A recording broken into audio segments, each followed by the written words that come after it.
আনুমানিক ধরলেন আপনার প্রায় ৫-৬০০ বছর পুরনো মন্দির। এটা ভবানী পাঠকের প্রতিষ্ঠিত মন্দির। দেবী চৌধুরী নারায়ণের উনি মন্দিরে করেছিলেন প্রতিষ্ঠাতা।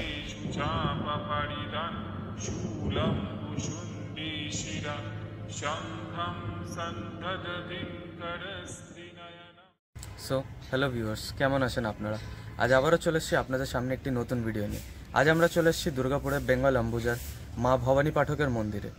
এই বর গাছটি প্রায় ৫০০ বছরের বেশি।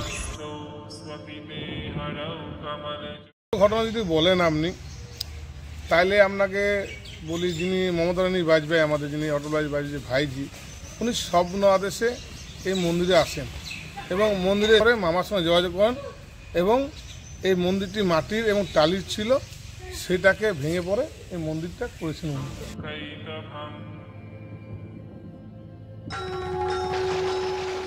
আপনারা এই মুহূর্তে যে পাথরের অবশিষ্ট দেখছেন, এটি ছিল আগে পুরনো প্রাচীন কালী মন্দির।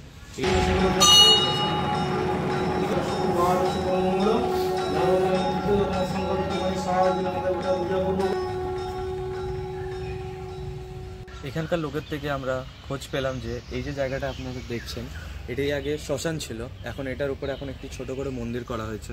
তো এই মুহূর্তে আপনারা যে এই জায়গাটি দেখছেন, যেখানে ছোট মন্দিরটি করা হয়েছে, এটি ছিল আগে মন্দিরের গুহার মেন মুখ।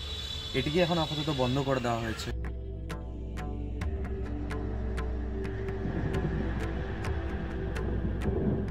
তো এই মুহূর্তে আপনারা যেটা দেখতে পাচ্ছেন, এই যে গুফাটি, এটি হচ্ছে দেবী চৌধুরানীর টাইমের বানানো।